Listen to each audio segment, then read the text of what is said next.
the Essenes embodied Jesus Christ. The story of Jesus most likely began around 100 years before the story begins, with his birth at the beginning of the Common Era. The first written version of the story is the Gospel of Mark that dates from 70 Common Era, about 40 years after the story says Jesus died. This is also the time of the Jewish revolt against Rome and the defeat and expulsion of the Jewish people from the Promised Land. The knowledge of the Hebrew Bible in a time of illiteracy indicates that the Gospel of Mark was written by rabbis, or very learned men in Judaism.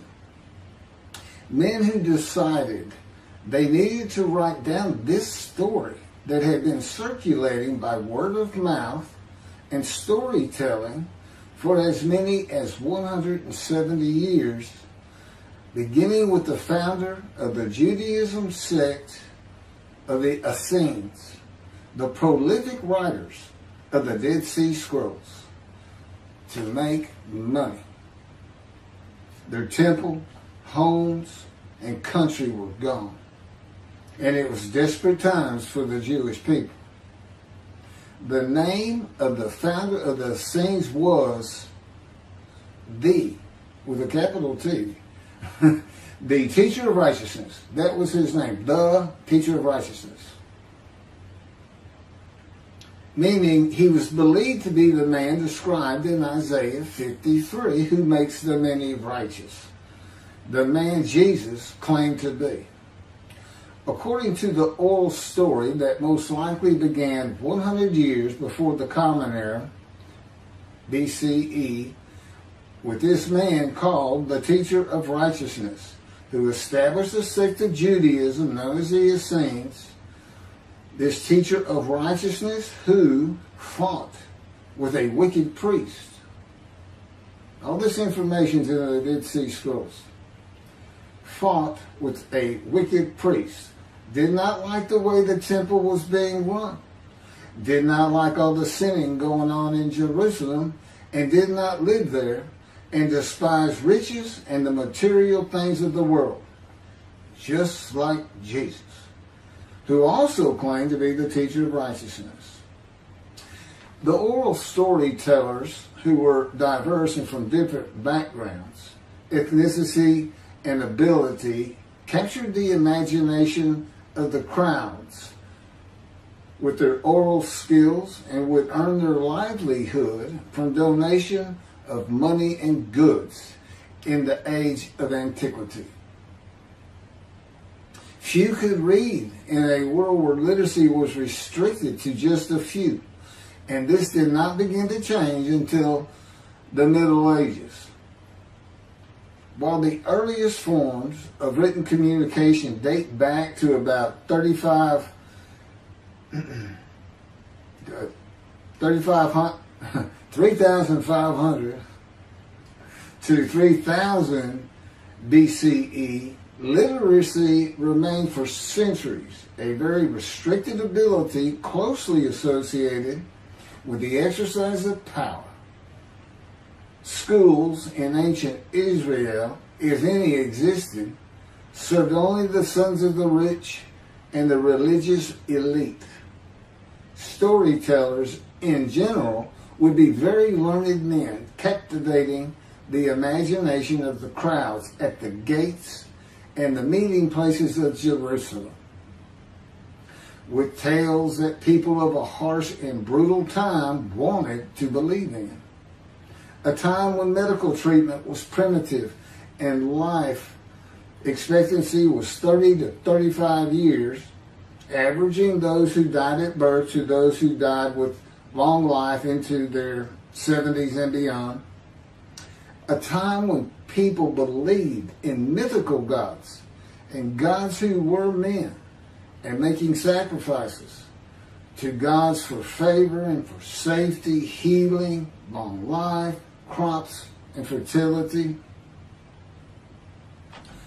The Dead Sea Scrolls are generally thought to have been produced by the Essenes, No one really doubts it anymore. And the Essenes are a group that protested the way the temple was being run. Many of the Essenes went to the cliffs and the caves east of Jerusalem by the Dead Sea, known as Qumran, to prepare the way of the Lord, following the commands of the prophet Isaiah. Today, in this day, the day of the Lord, because the land burns again, the Jewish people have returned, and Jerusalem and the ruined cities have been rebuilt, Elijah clears the way for the Lord. They went to Qumran to get away from the sinning of the people of Jerusalem and the ways of the religious elite at the temple, which would have been Pharisees and Sadducees. The Essenes are never mentioned. They're never mentioned in the New Testament. Now, they are prolific writers. And they had their own gate. They had their own gate throughout the life of Jesus and for 40 more years until Jerusalem was destroyed. And that in 70 Common Era, when everything was being destroyed, that's when they put those scrolls deep into pottery, big pottery, and buried them. That's what kept them from disintegrating into dust. And if you ever look it up, I mean, when I say prolific, there must have been many people, they were copyists. But they also did, well, I'm going to get to it. They made commentary on the scrolls. One of the first leaders of the Qumran community, again, was the teacher of righteousness, identified in the Damascus document and the Habakkuk Pesher. A Pesher is a type of commentary in Hebrew. In the Pesher literature, the teacher of righteousness is presented as a founding figure who directly clashed with an opponent called the wicked priest. Of course, we all know what Jesus went through with the religious elite, Sadducees, Pharisees, and the high priest. This was the wicked priest in his day, 100 years before the birth of Jesus. The man described in Isaiah 53 is often referred to the teacher because of verse 11, where God says, verse 11 of chapter 53 of Isaiah, where God says, "My righteous servant makes the many righteous." The teacher of righteousness and his followers left a library of information on his teachings, himself, and Scripture, and would seem to be the first of many men to claim or to be claimed by others that the man described in Isaiah 53. Jesus is not even the last. No, he's not. But, I mean, he's not even the last. The Hebrew noun pesher is found in the Hebrew of the Qumran scrolls in the sense of meaning, explanation, interpretation. It is similar to a midrash in the Talmud. Various biblical texts were deemed prophetic and were subjected to pesher interpretation even when appearing in non-prophetic literary context. A copy of the pesher of Isaiah dates to the beginning of the 1st century Common Era. The pesher of Habakkuk attributes this technique to the founder of the community, the teacher of righteousness. In other words, this pesher is written during Jesus' life. And they had their own gate, the gate of the Essenes. The Qumran sect, like the broader Jewish movement from which it sprang, took a critical view of the established orthodoxy of its time, believing Israel to be under divine judgment, regarding itself as the true remnant of Israel and awaiting its imminent vindication. At the, quote, end of days. At the end of days, evil would cease, the wicked would be destroyed, and the righteous would live under a divine blessing. This is not unlike the teachings in Judaism today of a redemption, restoration, and exaltation of the Jewish people by the world of Gentiles, the nations, with peace throughout the world when the Anointed One comes. The Anointed One means Moshiach. The New Testament will say Messiah, but it just means anointed to do a task for God. And that would be from chapter 11, verses 1 and 2 of Isaiah. And the man is described in Isaiah 53 according to the sages and rabbis of the time. He's known as the leper scholar. And that's because it's a man suffering familiar with disease, sickness that will bring you to grief and be exposed to death. Today we would say cancer. And he makes the many righteous by his knowledge. That's in Isaiah 53. By his knowledge. Not by his death, not by his crucifixion. Nobody dies. Exposure to death is not death. Jesus died. He was never exposed to death.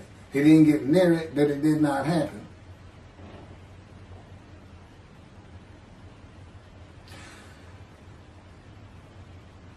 This time that the Essenes were waiting upon, that they thought was imminent, did not happen for them.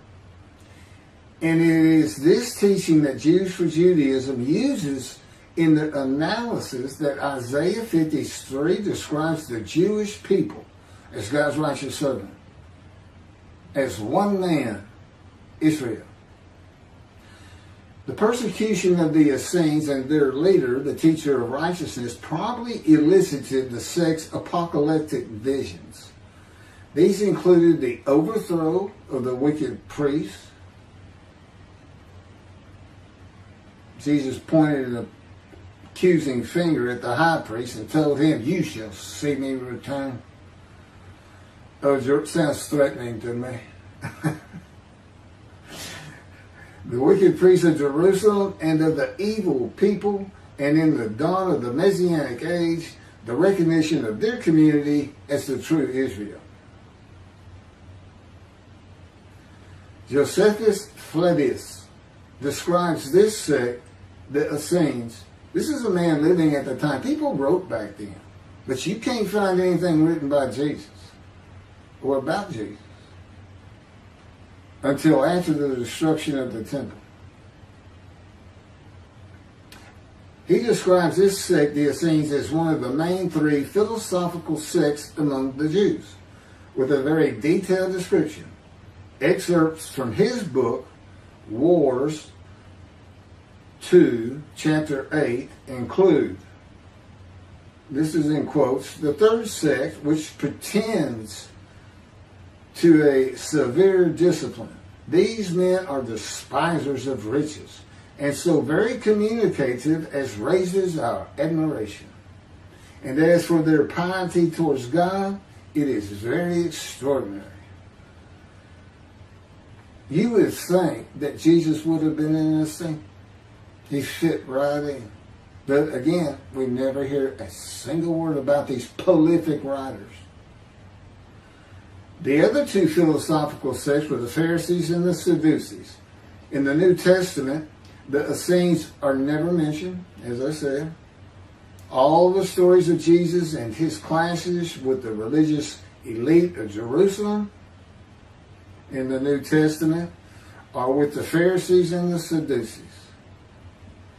According to this same Josephus, the name of the gate in the southern wall of Jerusalem at Mount Zion was called the Essenes Gate. Everything about the Essenes says Jesus would have been one.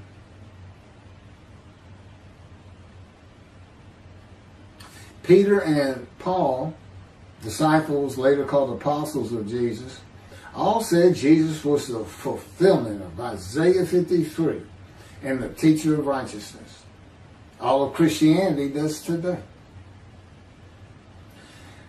The Essenes, again, were writers and copyists and had their own gate in the southern wall of Jerusalem. Their founding leader claimed to be the righteous servant, so did Jesus. It is impossible to believe that the Essenes had not heard of Jesus. It is impossible to believe they would not have gone to Jesus to question him and verify the stories around him and his claim of being God's righteous servant and write about him. Because they believed that their founder was the Moshiach and that the end times were coming. Moshiach, anointed one, described in Isaiah 53. They're great followers of the things Isaiah had to say, and there's a picture written on it during the life of Jesus. It's impossible to believe it.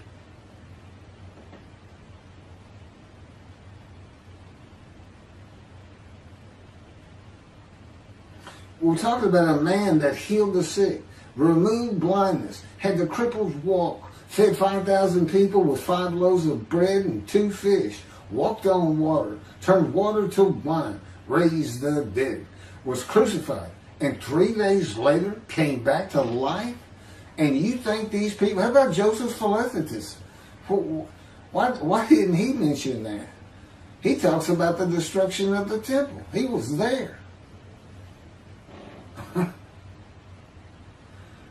The Essenes were present in and around Jerusalem for 100 years before the birth of Jesus and another 40 or so years after his death at the age of 30 in the first written story of him and his life in 70 Common Era. There is not one word written by the Essenes of Jesus. There is no account in the New Testament of Jesus and an Essene.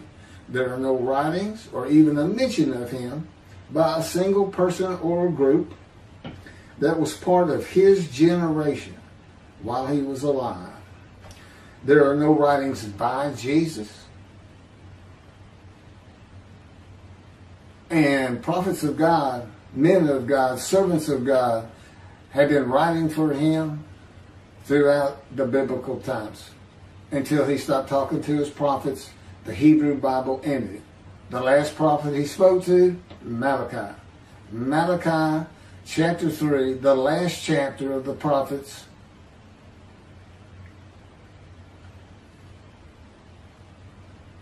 writes for God the prophetic announcement that he will return. He's going to come back. I've already talked about the 5 prophecies of Jesus of when he will return, and every single one of them was false. He didn't return, and his generation sums it up. Those who pierced him with the spear on the cross, he says in the Revelation on the first page, verse 7, those who pierced me with the spear shall see me return. I'm coming back quickly.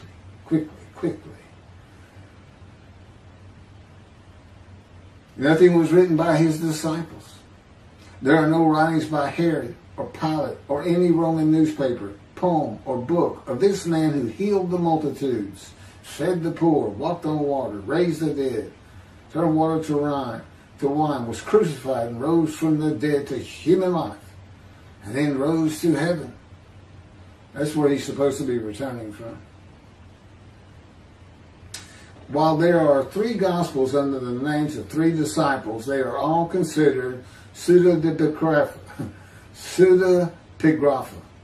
In Greek, that means falsely attributed. Writings which were attributed to authors who did not actually write them.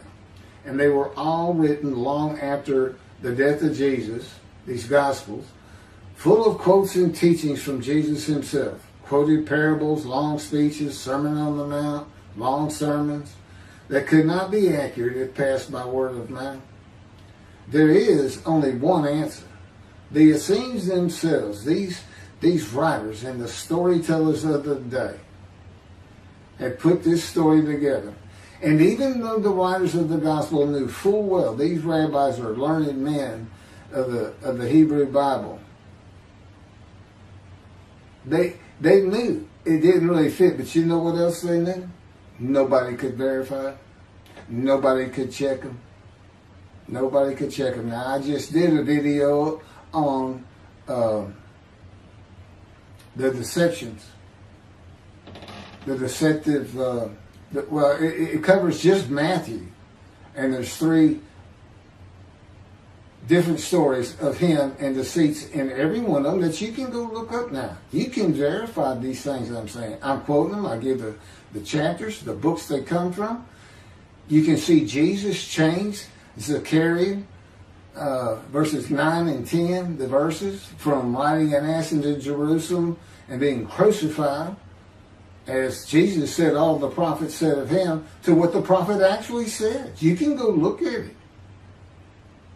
He said he's going to go and defeat Rome, defeat the enemy in Rome, which in Jesus' time, in Jerusalem, and be king of the world, which at the time would have been the nations of the Middle East. And he would tell them all to surrender. That's actually, that's part of the verse itself, verse 10. And he would defeat the enemy and have the nations surrender and be king from sea to sea, lands into ocean.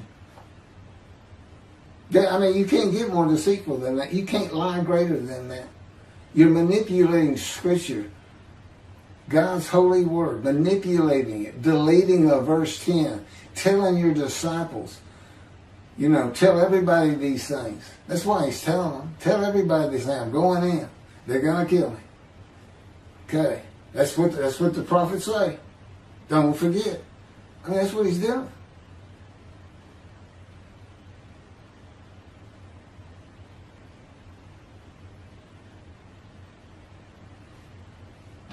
Jesus is a myth. Go look it up. Go look at what a myth is. Believe me, it covers the New Testament. It covers Jesus Christ. Thank you.